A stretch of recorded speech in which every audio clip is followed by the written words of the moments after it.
Hello student, आज हम लोग कक्षा 11वीं में केमिस्ट्री में जब पिछली क्लास में पढ़े थे उससे आगे का पढ़ेंगे। तो पिछली क्लास में हम लोगों ने रासायनिक समीकरण के बारे में पढ़ा था कि रासायनिक अभिक्रिया को कैसे हम लोग समीकरण के रूप में प्रदर्शित कर सकते हैं। उसमें एक अभिकारक होता है और बीच में जो भी परिस्थितियां अभिक्रिया के लिए होती हैं उसको दर्शाया जाता है, और उसके बाद अभिक्रिया पूर्ण होने के बाद जो भी बनता है उसको उत्पाद के रूप में तीर के निशान की दूसरी साइड में दर्शाते हैं। तो उसी रासायनिक समीकरण को संतुलित करने के लिए 4 विधियां बताई गई हैं जिनके बारे में आज हमें पढ़ना है। तो रासायनिक समीकरण को संतुलित करने के लिए 4 जो मुख्य विधियां हैं उसमें सबसे पहला विधि आती है अनुमान विधि। तो अनुमान विधि में अभिक्रिया के दोनों तरफ, जैसे कि ये एक रासायनिक अभिक्रिया है तो इसमें ये सब हो जाएंगे अभिकारक, और तीर के निशान के जो दूसरी तरफ रहता है वो कहलाता है उत्पाद। तो अभिकारक और उत्पाद दोनों की संख्या दोनों समान होना चाहिए, क्योंकि ये द्रव्यमान संरक्षण के नियम के अनुसार होते हैं। तो इसमें जो परमाणु रहते हैं उनकी संख्या दोनों ओर समान होगी, तभी परमाणु भार की संख्या दोनों ओर समान होगी। तो इसमें इसको संतुलित करने के लिए अभिकारक और उत्पाद में अणुओं की संख्या को समान करने के लिए सबसे पहली जो विधि थी वो थी अनुमान विधि। उसके बाद जो दूसरा विधि दिया गया था वो था आंशिक समीकरण विधि। आंशिक समीकरण विधि में कोई भी जो रासायनिक समीकरण रहता है उसको आंशिक रूप से 2 या 3 भागों में बांट लिया जाता है। जैसे कि एक लंबा रासायनिक समीकरण है तो उसको पहले 2 भागों में बांटेंगे, या फिर ज्यादा लंबा है तो 3 भागों में बांटेंगे। फिर अलग अलग भाग को अनुमान के द्वारा अणुओं और परमाणुओं को गिन गिन करके संतुलित करेंगे। उसके बाद तीनों या 2 या 3 जो समीकरण छोटा छोटा रहेगा उसको जोड़ देंगे, तो जो मुख्य समीकरण प्राप्त होगा वो कहलाएगा जो पूरे समीकरण का संतुलित रूप। तो आंशिक समीकरण विधि में 2 या 3 समीकरण में जो बड़ा समीकरण रहता है उसको जोड़ दिया जाता है। उसके बाद उसको संतुलित करके फिर जोड़ करके जो संतुलित समीकरण प्राप्त करते हैं।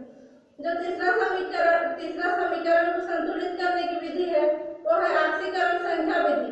तो आक्सीकरण संख्या विधि में आता है कि आक्सीकरण संख्या के आधार पर समीकरण को संतुलित किया जाता है। और चौथा विधि आता है वो होता है आयन इलेक्ट्रॉन विधि। तो आयन में इलेक्ट्रॉन की संख्या के बेस पे जो रासायनिक समीकरण को संतुलित करते हैं वो कहलाएगा आयन इलेक्ट्रॉन विधि। तो हम लोग को अभी इस चैप्टर में जो 2 मुख्य विधि शुरू में जो बताई उसको पढ़ना है। तो पहला है अनुमान विधि और दूसरा है आंशिक समीकरण विधि। इन दोनों को पढ़ेंगे, और जो आक्सीकरण संख्या विधि और आयन इलेक्ट्रॉन विधि है उसको बाद में उधर आणविक वाला जो आएगा आणविक केमिस्ट्री उसमें उसके बारे में पढ़ेंगे। तो जो पहला है अनुमान विधि, उसके अनुसार अणुओं परमाणुओं को हम लोग अनुमान से ऐसे गिन करके देखेंगे। तो उसका एग्जाम्पल ये है, इसमें एक है आर्सेनिक ऑक्साइड जिसको स्टेनस क्लोराइड और HCl के साथ रिएक्शन कराया जाता है।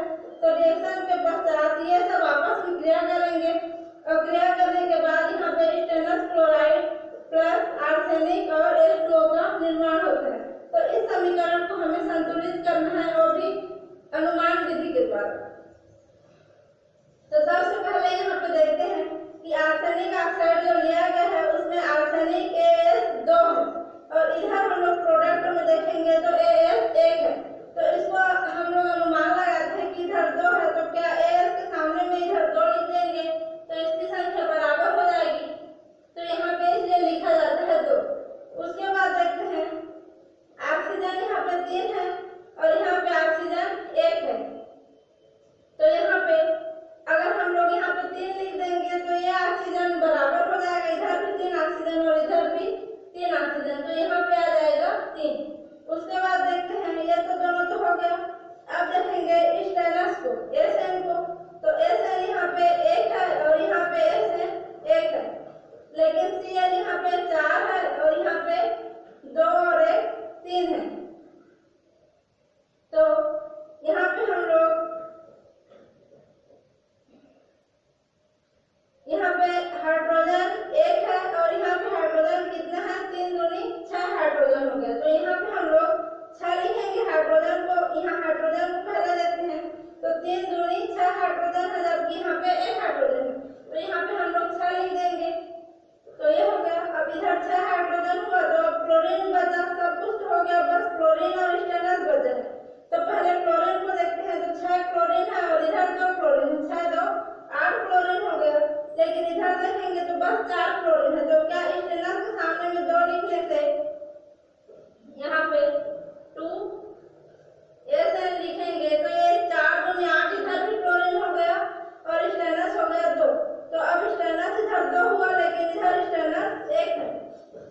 पे 2 लिख देंगे, लेकिन यहाँ पे 2 लिखेंगे तो क्लोरीन फिर गड़बड़ा जाएगा। 2 दूनी 4 और इधर 6, 4 6 10 हो गया क्लोरीन, और इधर कितना क्लोरीन हो रहा है 4 दूनी 8, तो ये गलत हो जाएगा। तो यहाँ पे माना कि 3 लिखेंगे तो 3 दूनी 6 और 6 12 क्लोरीन हुआ, और यहाँ पे आप भी 3 लिखेंगे तो ये हो जाएगा 4 या 12 क्लोरीन इधर, और ये 3 दूनी 6 और 6 12 क्लोरीन इधर। तो अब ये समीकरण पूर्ण रूप से संतुलित है। इसमें आर्सेनिक 2 है तो इधर भी 2 है, ऑक्सीजन 3 है तो इधर भी 3 है, स्टेनलेस यहाँ पे 3 है तो यहाँ भी 3 है, और क्लोरीन यहाँ पे 3 दूनी 6 और 6 12 है तो इधर 4 दिया 12 क्लोरीन है, और हाइड्रोजन 3 दूनी 6 है तो इधर भी हाइड्रोजन 6 है। तो ये जो समीकरण था पहले असंतुलित था और पूर्ण रूप से संतुलित हो गया है। ये हो गया अनुमान विधि द्वारा समीकरण को हल करना। इसी का दूसरा एग्जाम्पल देखेंगे, क्योंकि अगर कोई भी जो अणु रहता है वो गैस के रूप में, कोई भी गैस लेंगे अभिकारक के रूप में, तो अणु के रूप में रहता है तो उसको पहले परमाणु के रूप में परिवर्तित करना पड़ता है, उसके बाद उस समीकरण को संतुलित करते हैं। इसलिए इसका एक और एग्जाम्पल देखते हैं। जब एथिलीन को ऑक्सीजन के साथ जलाया जाता है, एथिलीन को ऑक्सीजन के साथ हम लोग जलाते हैं C2H2, ये हो गया एथिलीन प्लस ऑक्सीजन के साथ जलाएंगे तो यहाँ पे हम लोग को मिलता है CO2 प्लस H2O। तो इसको जब संतुलित करेंगे तो इसमें ऑक्सीजन एक गैस है, तो गैस यहाँ पे अणु के रूप में है तो इसको पहले परमाणु के रूप में लिखेंगे, तो यहाँ पे ये बन जाएगा C2H2 प्लस O, और इधर बन जाएगा CO2 प्लस H2O। तो अब इसको संतुलित करेंगे तो यहाँ पे कार्बन 2 है लेकिन यहाँ पे कार्बन की संख्या 1 है, तो यहाँ पे 2 लिख देंगे तो ये हो जाएगा 2CO2। तो अब इधर ऑक्सीजन देखते हैं तो 2 दूनी 4 और 1 5 ऑक्सीजन हो गया, तो यहाँ पे 5 ऑक्सीजन लिख देते हैं तो ऑक्सीजन 5 हो गया। अब हाइड्रोजन यहाँ पे 2 है तो यहाँ पे भी हाइड्रोजन 2 है, तो ये जो संतुलित हो गया ये वाला समीकरण। अब ये संतुलित हो गया, लेकिन जब अभी शुरू हम लोग अभिक्रिया देखे तो उसमें ऑक्सीजन एक अणु के रूप में था और यहाँ पे ऑक्सीजन परमाणु के रूप में है। तो इसमें कौन सी ऐसी संख्या का हम लोग गुणा करें कि जो ऑक्सीजन हो फिर से अणु के रूप में आ जाए, तभी यह पूर्ण रूप से सही होगा।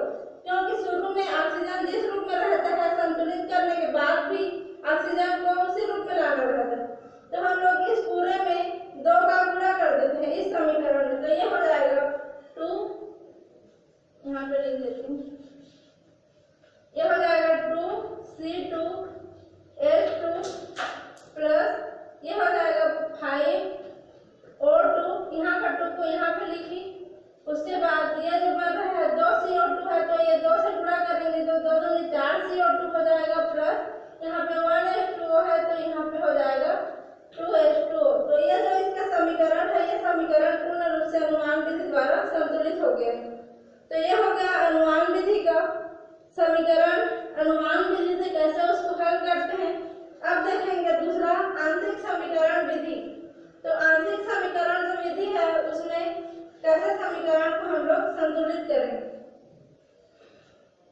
तो जो आंशिक समीकरण विधि है उसका रूल यही है कि सबसे पहले जो बड़ा समीकरण रहेगा उसको छोटे छोटे भाग में तोड़ लेंगे, और तोड़ने के बाद उसको अभी जैसे संतुलित किया वैसे गिन गिन कर अनुमान विधि द्वारा संतुलित करेंगे, फिर लास्ट में सबको जोड़ देंगे, और जोड़ने के बाद जो समीकरण हमको मिलेगा वो पूरे समीकरण का संतुलित समीकरण होगा। तो इसके लिए एक एग्जांपल लेते हैं, KMnO4 plus H2SO4 plus FeSO4। KMnO4 plus H2SO4 plus FeSO4, इधर इसको लाते हैं तो ये बन जाएगा K2SO4 plus MnSO4 plus H2O, K2SO4 plus MnSO4 plus H2O plus ये बनाएगा Fe2SO4 ट्राइस, Fe2SO4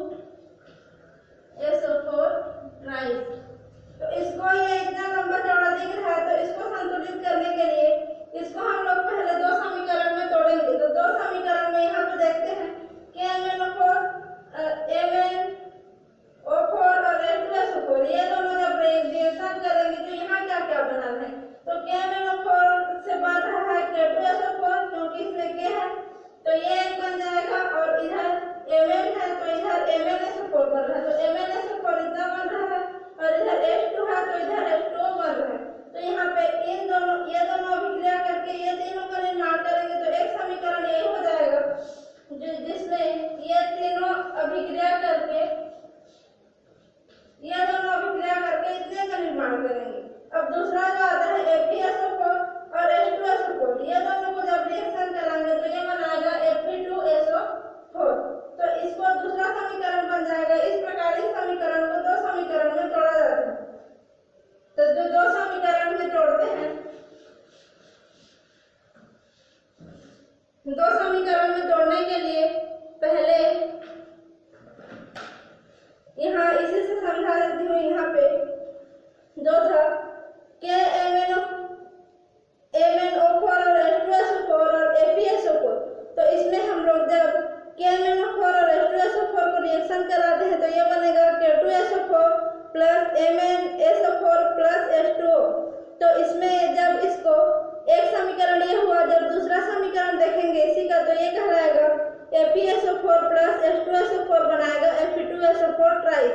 तो इसको जब संतुलित करेंगे तो इसमें पहले समीकरण को पहले लेते हैं, तो इसमें देखते हैं कि 2KMnSO4 प्लस 3H2SO4, तो इधर K2 है और इधर K एक ही है इसमें, तो K का 2 को संतुलित करने के लिए इधर 2 लिख देंगे तो 2KMnSO4 हो गया। उसके बाद इधर Mn अब 2 हो गया और इधर Mn इसमें एक ही है, तो इस दो Mn को संतुलित करने के लिए इधर 2 डाल देंगे तो इधर 2 MnSO4 हो गया। अब इधर H2O जो है इसमें एक ही H2SO4 है, लेकिन इधर जोड़ेंगे तो 3 दूनी 6 हाइड्रोजन हो गया, तो इसमें H को संतुलित करने के लिए इधर 3 लिख दिया तो 3 दूनी 6 हाइड्रोजन हो जाएगा। अब हुआ इतना तो हो गया। अब ऑक्सीजन को गिनते हैं तो इधर 4 दूनी 8 ऑक्सीजन और इधर 4 दिया 12 और 8 20 हो जाएगा, तो इसमें 20 ऑक्सीजन है टोटल। लेकिन इसमें देखेंगे तो यहाँ पे 4 4 8 8 3 12 नहीं 4 दूनी 8 8 4 12 13 14 15, इधर 15 ऑक्सीजन था लेकिन इधर 20 ऑक्सीजन था, तो 5 ऑक्सीजन को संतुलित करने के लिए यहाँ पे 5O लिख दिया गया। तो ये समीकरण संतुलित है पहला वाला। अब जो दूसरा समीकरण लेंगे हम लोग कि जो ये था FeSO4 और H2SO4 रिएक्शन करके Fe2SO4 ट्राइस बनाएंगे, तो ये जो बनाएंगे इसको संतुलित करेंगे तो इधर Fe2 है लेकिन इधर Fe1 है, तो इस Fe2 को संतुलित करने के लिए शुरू में 2 लगाया गया तो ये बन गया FeSO4। उसके बाद जब इधर देखा गया कि Fe2 था तो इधर 2Fe हो गया। अब H2SO4 सेम का सेम है। उसके बाद इधर देखते हैं कि इधर ऑक्सीजन जो था 1 था और इधर SO4 1 है और 2 और इधर 2 SO4 इसका है, 1 SO4 इसका है, तो इधर 3 SO4 है, तो ये तो ठीक हुआ। फिर ऑक्सीजन इधर 1 है और इधर ऑक्सीजन नहीं था इसमें, तो इस ऑक्सीजन को संतुलित करने के लिए इधर O लगा दिया गया, तो ये समीकरण भी अब संतुलित हो गया। अब इन दोनों को जोड़ेंगे तो क्या इसमें कैंसिल आउट हो सकता है उसको देखेंगे। तो कैंसिल करने के लिए देखते हैं तो पहले वाले समीकरण में 5 O है जबकि दूसरे वाले समीकरण में 1 ही O है, तो दूसरे वाले समीकरण और पहले वाले समीकरण से O को हम लोग हटा सकते हैं क्योंकि ये परमाणु के रूप में है। तो अब इसको दूसरे वाले समीकरण को 5 से हम लोग गुणा करेंगे, तो गुणा करेंगे तो पूरा समीकरण 5 से गुणा हो जाएगा, तो ये हो जाएगा ये 2 था और 10 हो जाएगा और यहाँ पे 1 था और 5 हो जाएगा, 1 ऑक्सीजन था और 5 ऑक्सीजन हो जाएगा, यहाँ पे 0 था और 5 हो जाएगा और ये 1 था और 5 हो गया। अब दोनों को हम लोग गुणा करेंगे तो ये 5O और इसमें का 5O कैंसिल आउट हो जाएगा और जो बचेगा उसको जोड़ देंगे तो इसका समीकरण हम लोग को मिल जाएगा। तो ये हो गया आंशिक समीकरण विधि जिसके द्वारा हम लोग रासायनिक समीकरण को संतुलित करते हैं। उसके बाद आता है जो रस समीकरण नीतिय गणनाओं के अनुप्रयोग। अभी तक हम लोग रासायनिक समीकरण पढ़ रहे थे जिसमें अभिकारक उत्पाद और क्रिया की परिस्थितियां होती है, तो इसका क्या क्या उपयोग है उसके बारे में पढ़ेंगे। तो उसमें सबसे पहले इसका उपयोग आता है रस समीकरण नीतिय गणनाओं के उपयोग में पहला आता है अणुओं की अपेक्षित संख्या ज्ञात करने के लिए कि कितने अणु रासायनिक में भाग ले रहे हैं और कितने अणु उत्पन्न हो रहे हैं। दूसरा, मोलों की अपेक्षित संख्या, माने अभिकारक का कितना मोल यूज हुआ और उत्पाद का कितना मोल बना, उसकी गणना करने के लिए। और तीसरा जो आता है अपेक्षित द्रव्यमान, माने कि द्रव्यमान के अनुसार कोई भी तत्व कितना भाग ले रहा है और कितनी मात्रा में उसका द्रव्यमान बढ़ रहा है, ये हो गया अपेक्षित द्रव्यमान ज्ञात करने में। और चौथा आता है अपेक्षित आयतन, अगर कोई गैस है या लिक्विड है तो आयतन के रूप में अगर उसको यूज कर रहे हैं तो उसका कितना आयतन यूज हो रहा है और कितना आयतन बढ़ रहा है, इन सब की गणना करने के लिए जो रस समीकरण, मितीय समीकरण का उपयोग किया जाता है। ये हो गया। अब एक और जो टॉपिक बचा हुआ है इसमें वो आता है सीमांत अभिकारक या सीमांत अभिकर्मक। तो सीमांत अभिकारक का मतलब है कोई भी रासायनिक समीकरण में हम लोग दो या दो से अधिक पदार्थ लेंगे तो जो रासायनिक अभिक्रिया में जो पदार्थ पूर्ण रूप से खत्म हो जाएगा, माने पूर्ण रूप से खत्म ही हो जाता है, बचता नहीं है। खत्म होने का मतलब है कि अभिकारक के रूप में लिए रहेंगे तो पूर्ण रूप से वो उत्पाद में परिवर्तित हो जाएगा, चेंज हो जाएगा। अभिकारक के रूप में उसका एक भी अंश नहीं बचेगा, तो वो कहलाएगा सीमांत अभिकारक। माने कि जो रासायनिक अभिक्रिया में पूर्ण रूप से उपयोग हो जाता है और अभिकारक से उत्पाद में परिवर्तित हो जाता है, माने कि अभिकारक से उत्पाद बनने की सीमा को निर्धारित करता है, वो कहलाता है सीमांत अभिकारक, माने पूरा पूरा जो यूज हो जाएगा। और दूसरा जो आता है वो अधिशेष अभिकारक, माने कि जो बचा रहता है, जैसे दो पदार्थ लिए, दोनों रासायनिक अभिक्रिया किए तो ये पूरा पूरा अभिक्रिया में खत्म हो गया, तो यह कहलाएगा सीमांत अभिकारक। अब इसका दोनों अभिक्रिया किए तो इसका कुछ भाग उपयोग हुआ पर थोड़ा सा यह अभिकारक के रूप में बचा हुआ है, पूर्ण रूप से प्रोडक्ट में चेंज नहीं हुआ है, तो यह कहलाएगा अधिशेष या एक्सेस अभिकारक या रिएक्टेंट। एक्सेस रिएक्टेंट माने बचा हुआ रिएक्टेंट या फिर अधिशेष रिएक्टेंट। तो इसका लिए एक एग्जांपल देखते हैं कि 2H2O + O2 रिएक्शन करेंगे, 2H2 + O2 जब रिएक्शन करते हैं और ये तो रिएक्शन करने के बाद बनाएंगे 2H2O, तो ये दोनों तो गैस के रूप में है और जो H2O के रूप में बनता है ये भी एक गैस या जल वाष्प के रूप में बनेगा। तो 2H2O यहाँ पे हाइड्रोजन के 2 मोल, ऑक्सीजन के 1 मोल, कुछ नहीं माने कि 1 मोल से रिएक्शन करके H2O के 2 अणु का निर्माण करते हैं। तो यहाँ पे हाइड्रोजन के 2 मोल यूज हो रहे हैं, ऑक्सीजन के 1 मोल यूज हो रहा है और दोनों रिएक्शन करने के पश्चात 2 मोल H2O के जल वाष्प के रूप में, गैस के रूप में, लिक्विड गैस फॉर्म में H2O का फॉर्मेशन कर रहे हैं। तो यहाँ पे हाइड्रोजन 2 है, तो यही इस रिएक्शन को यही जो है तय करता है कि यहाँ पे जल के अणु कितने बनेंगे। इसमें 2H2 है तो 2H2 पूरा यहाँ पे यूज हो जाता है और ये H2O की फॉर्मेशन के लिए एक माने कि दिशा निर्देशक का काम करता है और यही इस अभिक्रिया को लिमिटेशन प्रदान करता है कि 2H2O ही बनेगा, ना कि 3H2O। तो यहाँ पे पूरा H2O यूज हो जाता है, इसलिए 2H2O यहाँ पे सीमांत अभिकारक होगा और ऑक्सीजन यहाँ पे पूरा यूज नहीं हो पाता है, माने कि ये इसको लिमिट प्रदान नहीं करता, इसलिए ये कहलाएगा एक्सेस रिएक्टेंट। तो किसी भी जो रासायनिक अभिक्रिया रहेगी उसमें जो भी अभिक्रिया में पूरा यूज हो जाएगा वो कहलाएगा सीमांत अभिकारक या सीमांत अभिकर्मक, और जो बचा हुआ रहेगा थोड़ा सा या पूरा जिसका यूज नहीं होगा वो कहलाएगा अधिशेष या एक्सेस अभिकर्मक। अब यहाँ पे चैप्टर 1 कंप्लीट होता है। अब इसमें एक क्वेश्चन ये बनता है कि तत्व संयोग क्यों करते हैं।